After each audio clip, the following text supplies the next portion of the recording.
आप सब खुश हैं? आइए हम परमेश्वर के वचन की ओर चलेंगे और वचन निकालेंगे भजन 2 और उसका 12। अभी वो पूरा नहीं हुआ। भजन 2 और उसका 12। पुत्र को चूमो, पुत्र को चूमो, पुत्र को चूमो। ऐसा ना हो कि वो क्रोध करे। अगर पुत्र कौन है? पुत्र यीशु मसीह है। किसका पुत्र है? अगर आपका यह विश्वास है कि यीशु मसीह केवल मरियम का बेटा है, यूसुफ का बेटा है, बड़ई का बेटा है, तो आप एक गलत फहमी के शिकार हैं। यह सच है कि शारीरिक रूप से उसने मरियम के द्वारा यूसुफ के घराने में पैदा हुआ, लेकिन वो बीज है परमेश्वर का। और जो व्यक्ति ये मानता है कि यीशु परमेश्वर का पुत्र है, वो विजय होगा, क्योंकि यीशु मसीह ने मौत पर भी विजय प्राप्त की है। तो अगर उसके लोग जो उस पर भरोसा करते हैं, वो छोटी मोटी बातों पर विजय क्यों नहीं प्राप्त करेंगे? आमीन। तो पुत्र को चूमो। अब ये जो चूमना है ना, पुत्र पर हमने बहुत बात किया। जो पुत्र पर भरोसा करेगा उसके साथ ये होगा, उसके साथ ये होगा। आज हम बात कर रहे हैं चूमो। चूमने का क्या मतलब है? उसको प्यार करना, उसका आदर करना, उसका सम्मान करना। मेरे प्यारे लोगों, अगर हम उससे नहीं चूमेंगे, हम उसका आदर सम्मान नहीं करेंगे, तो बाइबल का परमेश्वर कहता है यदि पुत्र को तुम नहीं चूमोगे, उसका आदर नहीं करोगे, मेरे भेजे हुए का तुम आदर नहीं करोगे, मैं गुस्से में आ जाऊंगा, मैं क्रोध में आ जाऊंगा।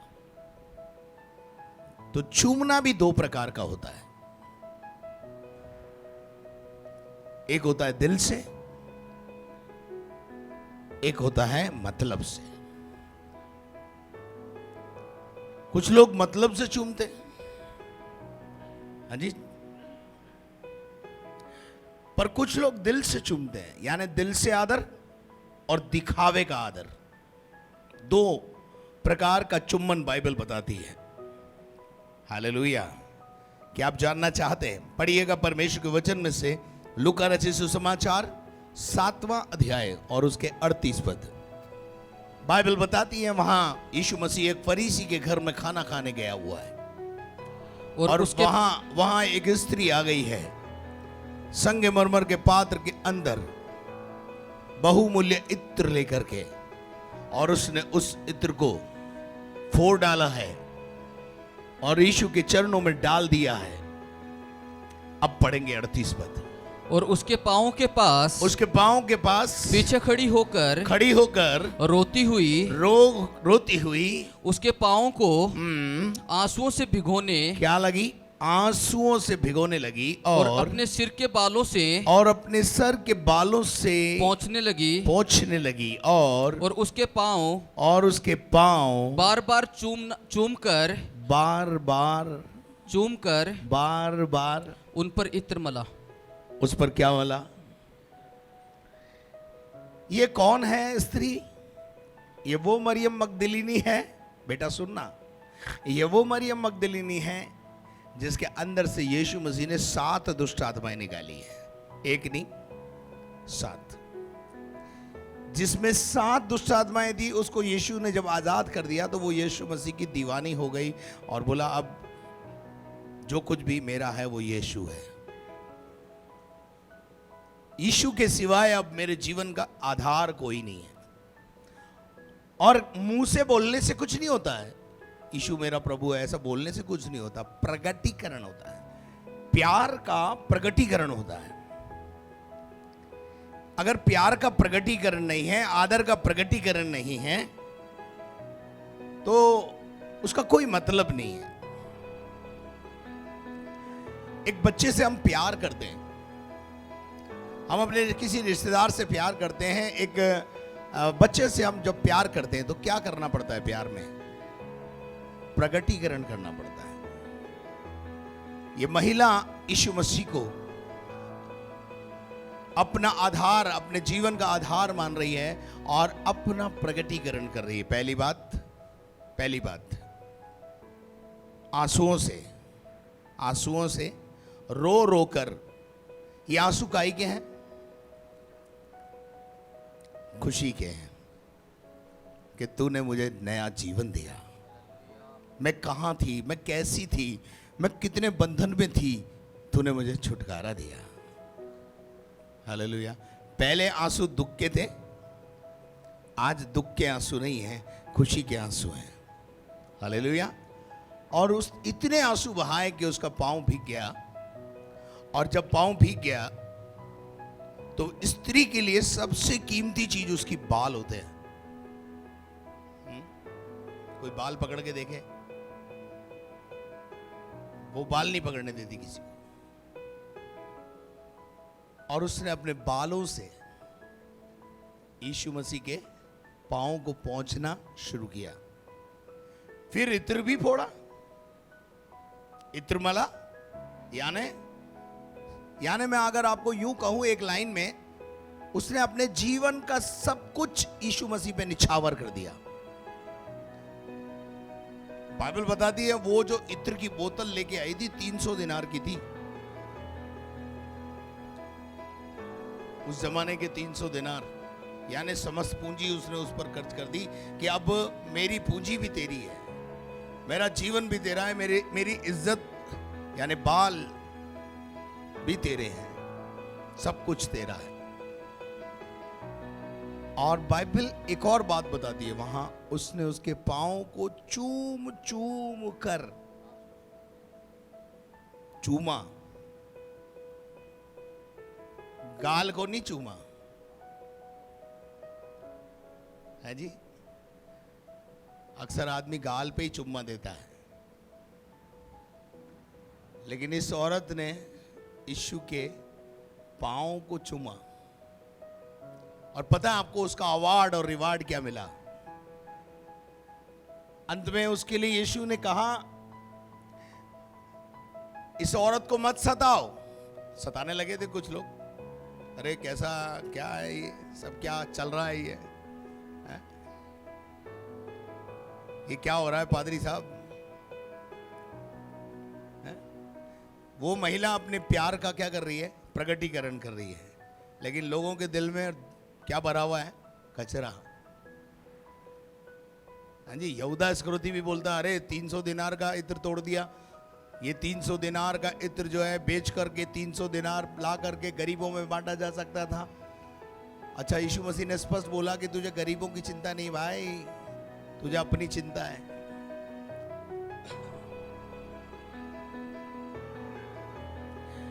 देखिए, प्यार का प्रकटीकरण कर रहा है कोई और, दे कोई और रहा है, कलेजा किसी और का फट रहा है।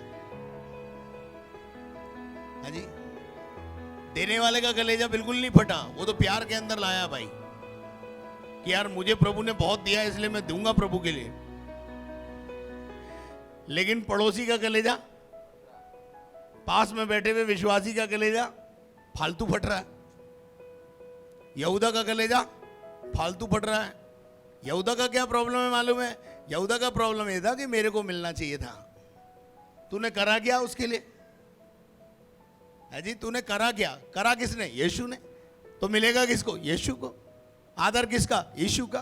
प्यार किसको? यीशु को। चूमना किसको? यीशु को। मेरे प्यारे लोगों, यीशु मसीह ने उसे एक बहुत अच्छा अवार्ड दिया। क्या अवार्ड दिया मालूम है? चुप हो जाओ, इस औरत को मत सताओ, इसने जो कुछ किया है मेरे मरने की तैयारी में किया है। जो तुमने नहीं किया वो इसने किया है। और यीशु ने उससे कहा, जब तक प्रचार किया जाएगा बेटा, तब तक तेरे इस काम का वर्णन करा किया जाएगा। एक ऐसा काम वो औरत कर गई चिरस्थायी। प्रभु को प्यार करना, प्रभु को चूमना, ऐसा ही होना चाहिए। नहीं, लूका रचित सुसमाचार 22 अध्याय उसका 47 और 48 पद पढ़िए। वहां भी एक चुम्मा है। वह ये कह ही रहा था, वो ये कह ही रहा था एक बड़ी भीड़ उसके पास आई। गेत्समनी के बाग का सीन आ गया। गेत्समनी के बाग में यीशु मसीह अपने चेलों के साथ प्रार्थना करने गया हुआ है और एक बड़ी भीड़ ने आकर यीशु मसीह को घेर लिया। और उस भीड़ में कौन शामिल है?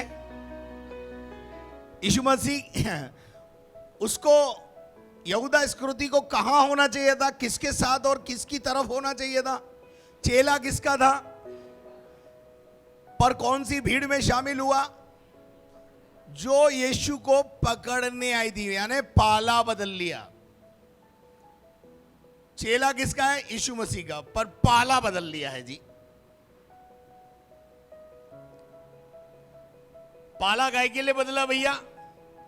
यहूदा इस्करियोती ने सोचा था, सुनिए सुनिए, यहूदा इस्करियोती ने सोचा था यीशु मसीह यहूदियों का राजा बनेगा, जब ये राजा बनेगा तो मैं मंत्री बनूंगा। अब जब यीशु मसीह ने स्पष्ट कर दिया भैया मेरा राज्य इस धरती का नहीं है, तुम जिस मुखालते में पड़े हो उस मुखालते से बाहर आ जाओ, मैं कोई इलेक्शन लड़ने वाला नहीं हूं, मैं कोई रोमी सल्तनत को हटाने वाला नहीं हूं, मुझे तो राज्य करना है तो तुम्हारे दिलों पे राज्य करना है। जब ये बात यहूदा को समझ में आई तो उसको लगा मैंने रॉन्ग नंबर डायल कर लिया। यहूदा इस्करियोती का पानी उतर गया और यहूदा इस्करियोती ने सोचा अब क्या करूं, मैं तो सोच रहा था कि ये राजा बनेगा, मुझे कोई मंत्री पद मिल जाएगा, ये तो बोलता है मेरा राज्य यहां का है ही नहीं। और उसने सोचा कि चलो पैसे ही कमा लो, जाके विरोधियों के साथ मिल गया। आज बहुत सारे मसीह में आए हुए लोग वापस विरोधियों के गोदी में जाके बैठ जाते हैं। वो कौन लोग हैं मालूम है? जो मतलब से यीशु के पास आए थे, स्वार्थ सिद्धि करने के लिए आए थे। यह महिला क्यों आई थी? छुटकारे के लिए आई थी, लेकिन छुटकारा पाके मसीह की हो गई। हालेलुया। यह व्यक्ति का उद्देश्य ही ठीक नहीं है। इसने सोचा ये भीड़ में उनके साथ हो गया जो विरोधी थे, और वहां आके इसने करा क्या? पादरी साहब पढ़िए। और उन 12 में से एक जिसका नाम यहूदा था उनके आगे आगे आ रहा था। आगे लीडरशिप में एक बड़ी भीड़ उसने तैयार की और उस भीड़ ने उसको अपना अगुवा बना लिया, याजक बना लिया। ऐसे कभी कभी कलीसिया में भी होता है, पादरी की टांग तोड़ने के लिए एक आदमी लीडरशिप में आता है। यहूदा लीडरशिप में आ गया, आगे चल रहा है, भीड़ को नेतृत्व दे रहा है, रोमी सल्तनत के सिपाहियों को अगुवाई दे रहा है। आओ मैं तुम्हें पकड़वाता हूं। उद्देश्य क्या है? यीशु का शिष्य बनाना नहीं है, यीशु को पकड़वाना, उसके राज्य को उखाड़ना। बदल गया उद्देश्य ही। क्यों? स्वार्थ सिद्धि नहीं हुई, मंत्री नहीं बना। यहूदा इस्करियोती ने क्या किया? बेटा आगे पढ़ो। वह यीशु के पास आया। वो किसके पास आया? यीशु के पास आया और कि उसको चुम्मा ले। क्या ले? चुम्मा ले। क्या ले? पुत्र को चूमो, पुत्र को चूमने आया ही है।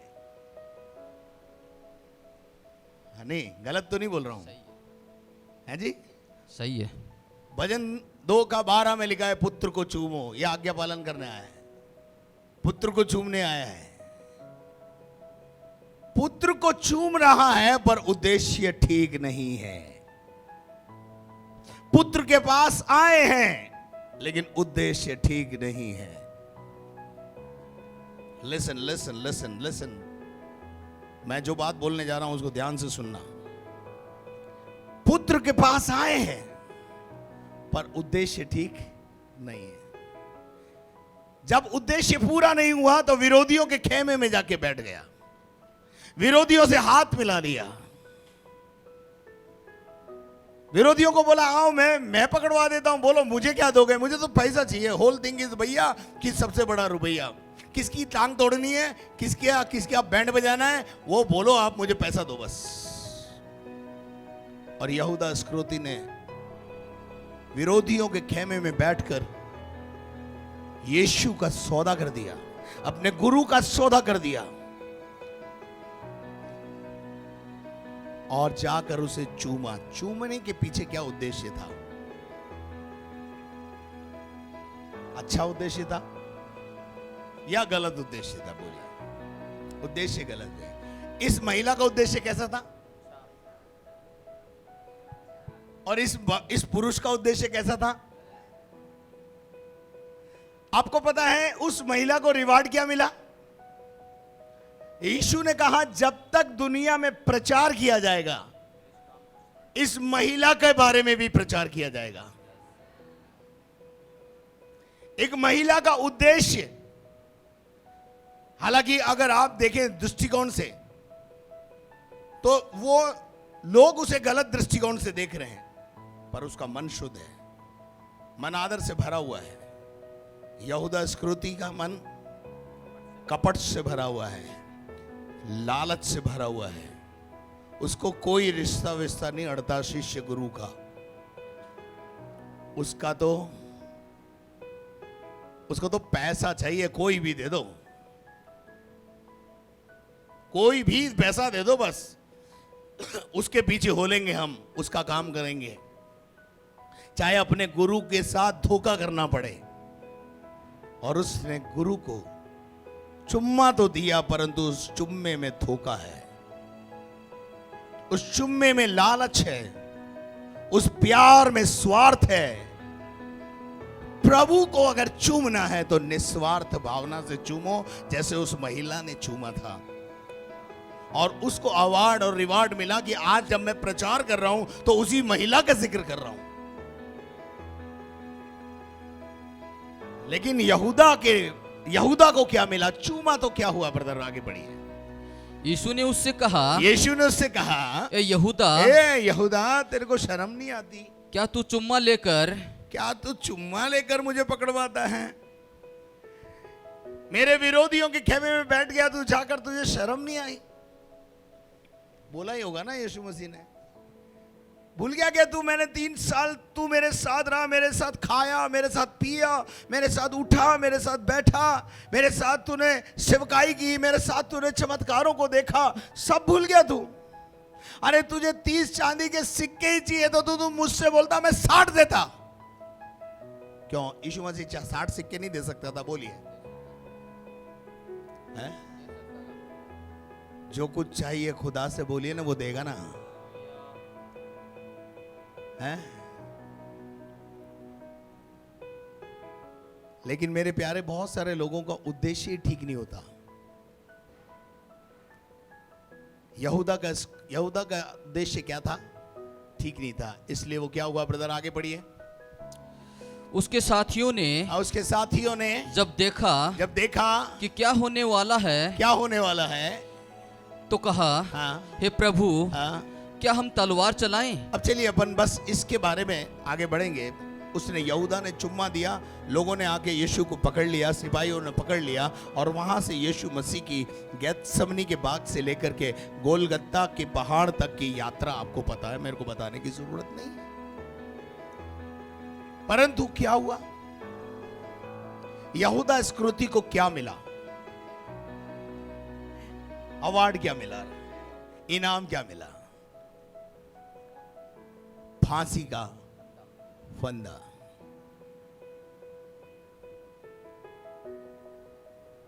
फांसी का फंदा मिला उसको। इस औरत को अवार्ड क्या मिला? जिसका उद्देश्य ठीक था, चूमने का उद्देश्य ठीक था, आदर का उद्देश्य ठीक था, उसे क्या मिला? जब तक प्रचार किया जाएगा इस महिला का नाम आदर से लिया जाएगा। यहूदा को क्या मिला? फांसी। और वो भी किसी ने नहीं दी, खुद ने ही जाकर लगा ली। एक बात ध्यान रखना, अगर कोई विरोधी के खेमे में जाएगा वो अपनी नींद खो देगा, पागल हो जाएगा और खुद ही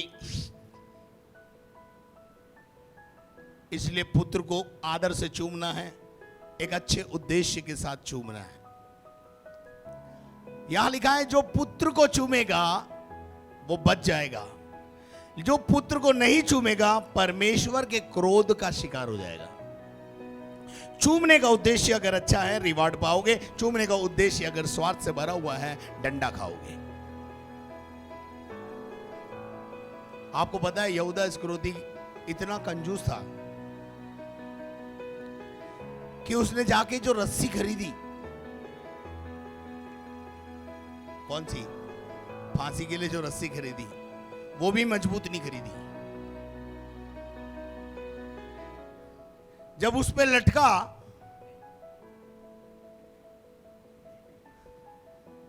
तो रस्सी ने भी उसका साथ नहीं दिया। एक बात जिंदगी में ध्यान रखना, पुत्र के साथ धोखा करोगे तो जिंदगी में कोई भी चीज साथ नहीं देगी। पादी साहब, रस्सी ने धोखा दिया कि नहीं दिया है?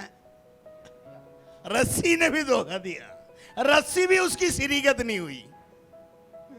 और बाइबल बताती है वो पेड़ से लटका और लटकते ही रस्सी टूट गई और नीचे गिरा और पेट के बल गिर के मर गया। मौत भी आई तो इस प्रकार से। खुदा ने आपको इसलिए नहीं बुलाया है।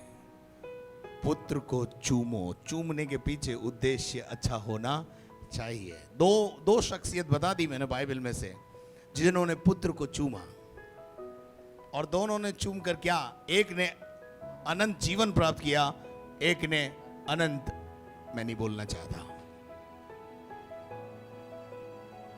उसके बाद लिखा है पुत्र को चूमो, ऐसा ना हो कि वो क्रोध करे। ऐसा ना हो कि वो क्या करे, क्रोध करे।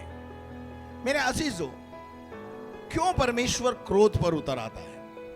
परमेश्वर क्रोध करता है, लेकिन एक बात ध्यान रखना, हमारा परमेश्वर विलंब से कोप करने वाला परमेश्वर है। उसको गुस्सा बहुत जल्दी नहीं आता। निर्गमन के 32 अध्याय के अंदर अगर आप देखेंगे, ध्यान से सुनिएगा मेरी बात को। निर्गमन 32 अध्याय में जब मूसा पर्वत पर था और उसके उतर के आने में देरी हुई तो लोग हारून के पास आए और हारून से कहने लगे, हमारा अगुआ तो जाकर कहीं सो गया है, छुप गया है और पता नहीं वापस आएगा कि नहीं आएगा। एक काम कर, तू हमारे लिए क्या बना दे, कोई परमेश्वर बना दे। और मूसा, हारून ने जब नेतृत्व कर रहा था, हारून ने सब लोगों को बोला, चलो अपनी अपनी बालें लाओ। बालें मतलब समझते हैं आप, अपना अपना जेवर लाओ। और सब लोगों ने अपना अपना जेवर लाके दिया। जेवर समझते हैं आप? महिलाएं तो अच्छे से समझती हैं। सोना चांदी जो पहनते हैं ना अपन, वो जेवर लाके दिए। ये जेवर उनके पास कहां से आया था? जब वो मिस्र से निकल रहे थे तो इजरायली जब मिस्र से निकल रहे थे तो परमेश्वर ने मिस्रियों के मन को बदला और उनको एक बड़ी लूट इन जेवरों के रूप में दी, सोना और चांदी दिया। वो ब्लेसिंग थी। वो क्या थी? अब देखिए, कई बार हमारी जो ब्लेसिंग है ना, वो ही हमारे लिए ठोकर का कारण बन जाती है। वो ब्लेसिंग थी जो मिस्र से निकलते समय इजरायलियों के को लोगों ने वहां पर, अब पता नहीं पागल हो गए थे वो लोग उस समय, क्योंकि बाइबल ऐसा बताती है कि गुलाम को कभी भी खाली हाथ नहीं भेजना है। और इसलिए जब वो गुलाम निकल रहे थे तो इजरायलियों के प्रति मन में, मिस्रियों के अंदर जो है एक पता नहीं कैसी भावना उत्पन्न हुई और उन्होंने बड़ी लूट, यानी अपना सोना और अपनी चांदी निकालकर उनके हाथ में धर दी और उन्होंने कहा, तुमने इतने साल हमारी सेवा की, जाओ ये लेकर के जाओ। और वही सोना और वही चांदी बयाबान में, जंगल में उनके परमेश्वर से दूर हट जाने का कारण बन गई। कई बार हमारी ब्लेसिंग्स जो परमेश्वर हमें देता है या परमेश्वर हमें आशीष देता है, हम उसी आशीष के कारण परमेश्वर से दूर हो जाते हैं और बरगिश्ता हो जाते हैं, हम उसको ही अपना माँ बाप समझने लगते हैं। और इन्होंने जब सारा सोना और चांदी लाकर हारून को दिया और हारून ने उसको आग में डाला, और आग में डाला तो क्या निकला? एक बड़ा बछड़ा निकल गया। और उस बछड़े को उसने क्या कर दिया? एक जगह पर स्थापित कर दिया। और क्या कहा?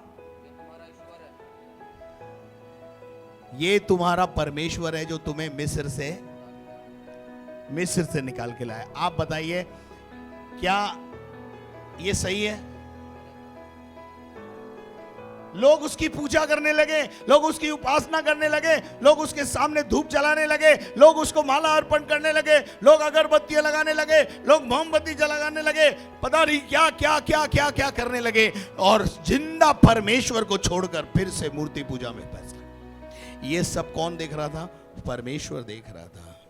और बाइबल का परमेश्वर वहां पर बहुत ज्यादा क्रोधित नजर आया। जब एक व्यक्ति मूर्ति पूजा करता है, खुदा को सबसे ज्यादा गुस्सा उसी समय आता है। बाप को सबसे ज्यादा गुस्सा कब आता है मालूम है? जब बेटा किसी और को बाप कहने लगे। नहीं, गलत तो नहीं बोल रहा हूं? है जी, एंथोनी सर साथ देना जरा, ये लोग नहीं देंगे, बाकी के लोग। बाप को सबसे ज्यादा गुस्सा जब आएगा, मां को जब सबसे ज्यादा गुस्सा जब आएगा कि वो उसका स्थान किसी और को देने लग जाए।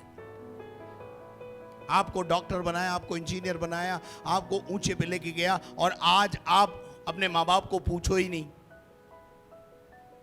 तो कितना बुरा लगेगा माँ बाप को।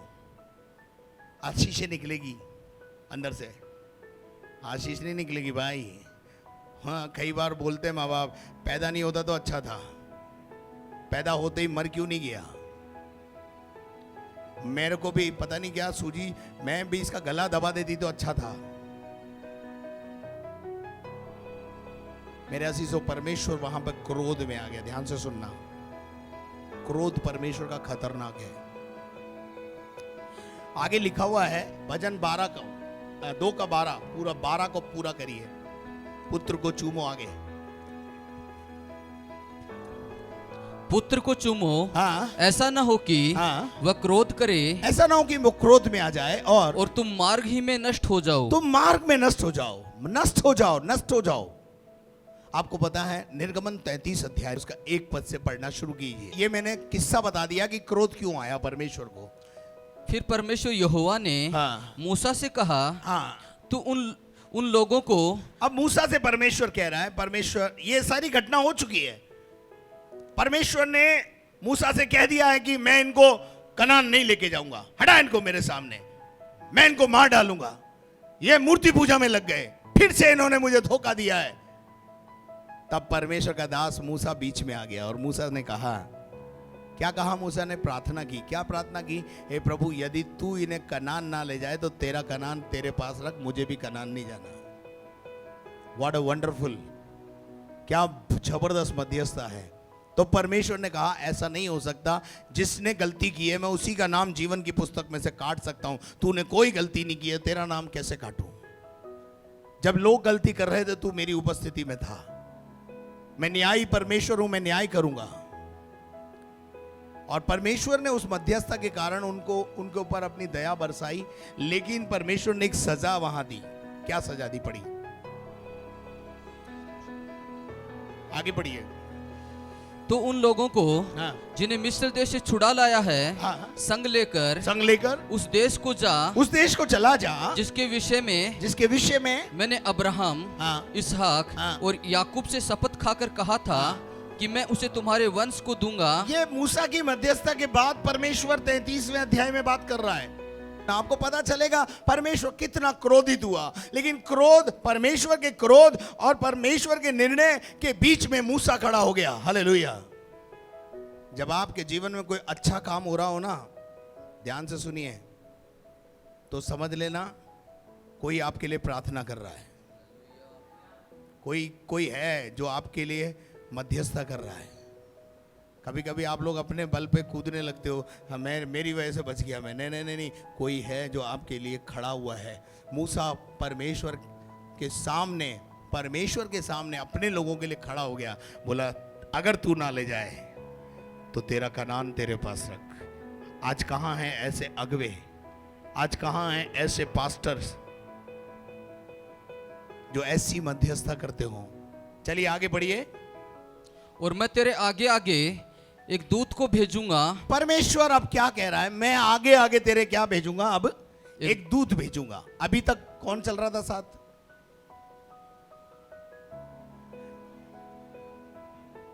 हेलो, लाल समुंदर से यहां तक की यात्रा में कौन साथ चल रहा था? परमेश्वर। परमेश्वर बोलो, परमेश्वर साथ चल रहा था कि नहीं? दिन में बादल का खंबा और रात में अग्नि की ज्वाला के रूप में परमेश्वर उनके साथ साथ चल रहा था। लेकिन आज परमेश्वर कुछ निर्णय ले रहा है, कह रहा है आज से तुम इनकी नेतृत्व करोगे और एक स्वर्गदूत मैं तुम्हारे को दे देता हूं, वो तुम्हारे आगे आगे तुमको गाइड करेगा। आगे पढ़ो। और कनानी, एमोरी, हित्ती, परिजी, हिब्बी और यबूसी लोगों को बरबस निकाल दूंगा। मैं वहां जो सफाई करनी है मैं करूंगा, जातियों को मैं निकालूंगा। आगे तुम लोग उस देश को जाओ, उस देश में जाओ जिसमें दूध और मधु की धारा बहती है। मेरा वायदा है ना, इसलिए मैं तुमको भेज रहा हूं, जाओ। आगे। परंतु तुम हठीले हो। क्या नंबर, क्या टाइटल दिया? आज विश्वासियों का टाइटल क्या है? विश्वासियों को भी यही टाइटल है आज के। हम कई बार हट करते हैं, हम कई बार याजक की नहीं सुनते, कई बार परमेश्वर की नहीं सुनते, हमारे जीवन में हट पाई जाती है। आपको पता है कामयाबी काई में छुपी हुई है? आज्ञा पालन में तो छुपी है, लेकिन एक और बात है, नबियों की मानो तो कृतार्थ हो जाओगे। अगुओं की मानो, अगुओं की सुनो। जो अगुआ बोल रहा है परमेश्वर की आत्मा में होकर उसकी बात सुनो। वो जब तुम्हें डांटे तो नाराज मत हो, वो तुम्हारी भलाई चाहता है इसलिए बोल रहा है। लेकिन कई लोगों को ऐसा पसंद नहीं आता। चलिए आगे बढ़िए। इस कारण मैं तुम्हारे बीच में होके न चलूंगा। हठीले लोगों के बीच में खुदा नहीं चलेगा। जिस परिवार में हट है, जिस कलीसिया में हट है, जिस समूह में हट है,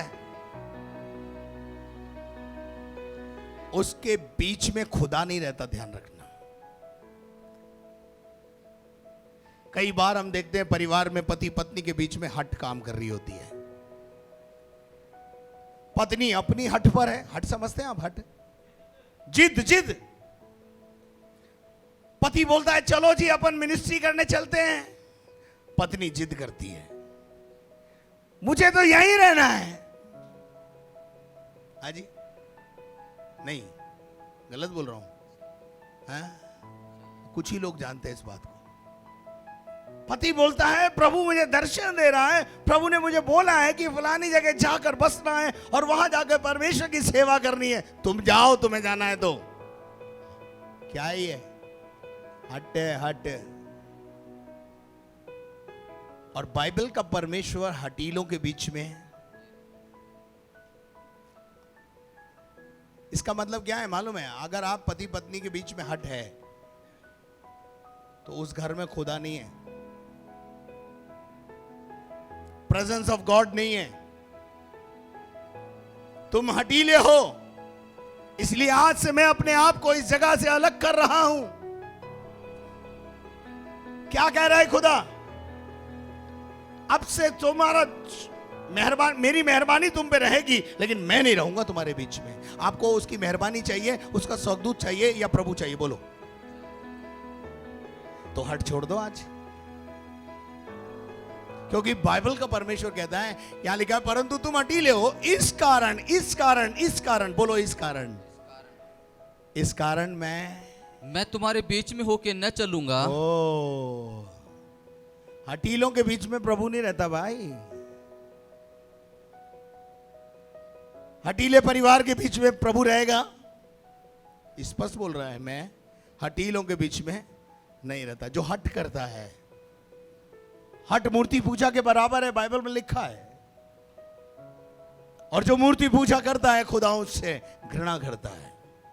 क्यों परमेश्वर यहां से अपने आप को एक कदम पीछे ले रहा है? क्यों बैकफुट पे जा रहा है? क्यों परमेश्वर इनकी आगे अगुवाई नहीं करना चाहता? Because idol worship.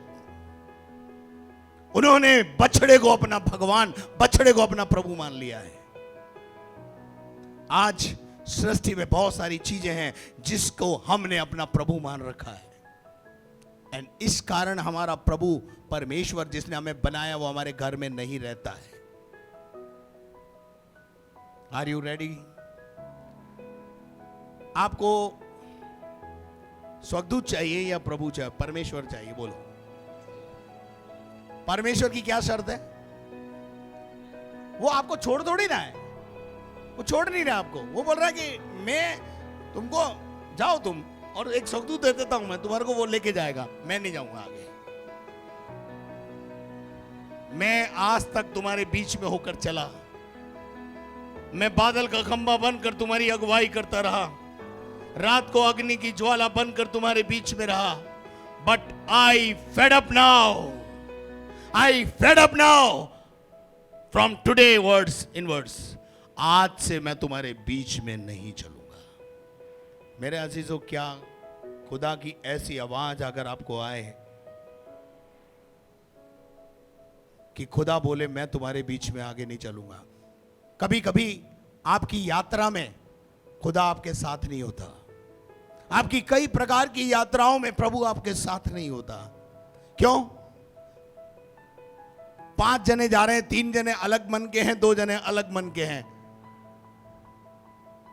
2 जने बोल रहे हैं वहां पे काम होगा, 3 जने बोल रहे हैं कुछ भी नहीं होगा। मन में, मुंह पे तो नहीं बोलते। पास्टर राजेंद्र डेविड साहब ने बोल नहीं सकते, काम नहीं होगा ऐसा बोल नहीं सकते, लेकिन मन में बोलते हैं कुछ नहीं होगा, फालतू पेट्रोल डीजल बढ़ता रहता ही है। अरे मैं जानता हूं मेरा, इसलिए मैं क्या करता हूं मालूम है? मेरे जो मन के अनुकूल लोग होते हैं ना, उन्हीं को अपने साथ रखता हूं। मैं यहूदा जैसे लोगों को साथ रखता ही नहीं हूं। मेरे मन के अनुकूल जो व्यक्ति होते हैं उनको मैं बोलता हूं चल अपन चलेंगे, और अपन फोड़ के आएंगे वहां पर, अपन शैतान का बैंड बजा के आएंगे वहां पर। और मेरे साथ जो जाते हैं उनको पता है जहां कहीं मैं जाता हूं मेरा यहोवा मेरे बीच में होकर जाता है। क्योंकि मैं हट करता ही नहीं, मैं मूर्ति पूजा करता नहीं, मैं पैसे को अपना माँ बाप समझता नहीं। पैसे को मेरे बाप ने बुलाया कि सेवक समझना, वो हमारा सेवक है। किसी के भरोसे नहीं जाता हूं। भरोसा है तो केवल उस पर है, आंख है तो केवल उस पर है। हालेलुया। तो वचन बताता है, प्रभु कहता है आगे को मैं तुम्हारे बीच में होकर न चलूंगा। ऐसा ना हो कि अगर मैं तुम्हारे बीच में चलूंगा और तुम ऐसी गलतियां करते रहोगे, तुम मुझे रीस दिलाते रहोगे, मैं क्या कर डालूंगा तुम्हारे मैं मार्ग में तुम्हारा अंत कर डालूं। ऐसा ना हो कि मैं तुम्हें मार डालूं तुम्हारी गलतियों की वजह से, मैं तुम्हें सजा दूं। इसलिए मैं अपने आप को एक कदम पीछे ले रहा हूं। क्या आपको मेरी बात समझ में आ रही है? पुत्र को चूमो, चूमने के पीछे उद्देश्य है। परमेश्वर के क्रोध को बढ़ावा मत दो। आगे आप पढ़ना निर्गमन 33 अध्याय में, तो मूसा ने पूछा इसका उपाय क्या है? आगे पढ़ दीजिए, जल्दी से पढ़ दीजिए, इसका उपाय क्या बताया? ये बुरा समाचार सुनकर, ये कौन सा समाचार है? यहोवा आपके बीच में नहीं चलेगा, आगे परमेश्वर आपकी नेतृत्व नहीं करेगा, आपको अगुवाई नहीं देगा। एक बात जिंदगी में ध्यान रखना, पेट तो कुत्ता भी भरता है। इजरायलियों के जीवन के अंदर अगर आप देखें, उस 40 साल के अंदर किसी प्रकार की कोई घटी नहीं थी। वो रोटी खाते, वो मन्ना खाते थे, चट्टान से पानी पीते थे, कपड़े उनके फटते नहीं थे, जूते उनके फटते नहीं थे। और वो क्या समझ रहे थे मालूम है? बच्चे भी हो रहे थे, बच्चे भी हो रहे थे, शादी ब्याह भी हो रहे थे 40 साल में, और बाल बच्चे भी हो रहे थे। तो क्या खुदा खुश था उनसे? बाइबल में लिखा है खुदा उनसे खुश नहीं था, वो ऐसे ऐसे काम कर रहे थे बीच बीच में, इसलिए खुदा ने बोला आज के बाद मैं अब तुम्हारे साथ नहीं चलूंगा। उसके बाद क्या लिखा, पढ़ो जल्दी से। ये बुरा समाचार सुनकर, ये बुरा समाचार सुनकर वे लोग विलाप करने लगे। वे क्या करने लगे? क्या करने लगे? विलाप। बोलो ना, क्या करने लगे? विलाप करने लगे। उनको पश्चाताप हुआ।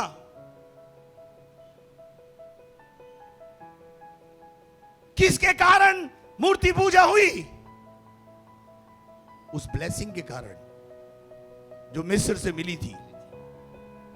आगे आगे बढ़ना बोलते ना कई लोग, पादरी साहब सोना पहनने के लिए क्यों मना करते हो, चांदी पहनने के लिए क्यों मना करते हो, जेवर पहनने के लिए क्यों मना करते हो? अरे मैं मना नहीं करता हूं, बाइबल बोलती है, पढ़ो।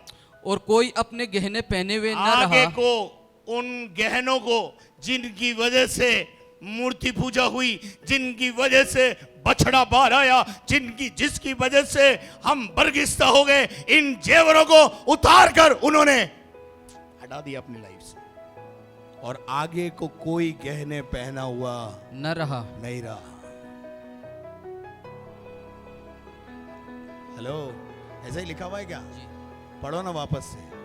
और कोई अपने गहने पहने हुए न रहा। कोई आगे कोई गहने पहने हुए नहीं रहा। पश्चाताप के बाद उनको जब लगा हमारे इन गहनों की वजह से बर्बादी हो गई, हमारे इन गहनों की वजह से मूर्ति पूजा हो गई, हमारे इन गहनों की वजह से बछड़ा बाहर आ गया, लानत भेजी ऐसे चेवरों पर। बोला हटाओ इनको हमारे जीवन से आज। ना हमें सोना चाहिए, ना हमें चांदी चाहिए, हमें खुदा चाहिए। आज निर्णय लो, आपको क्या चाहिए? सोना चाहिए, चांदी चाहिए, गहना चाहिए, या खुदा चाहिए?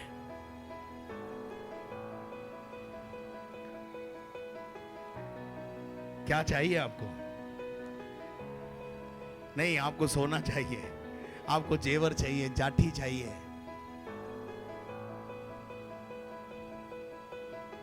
या खुदा चाहिए? बोलो ना। इन औरतों ने क्या निर्णय लिया? आगे को इजराइलियों ने क्या निर्णय लिया? हाय इस सोने पर, हाय इस चांदी पर। आज के बाद ये हमारी लाइफ में कभी दिखाई, और खुदा से कहें खुदा तू हमारे साथ चल, चाहे दुनिया में हमें कुछ मिले या ना मिले, तू चाहिए।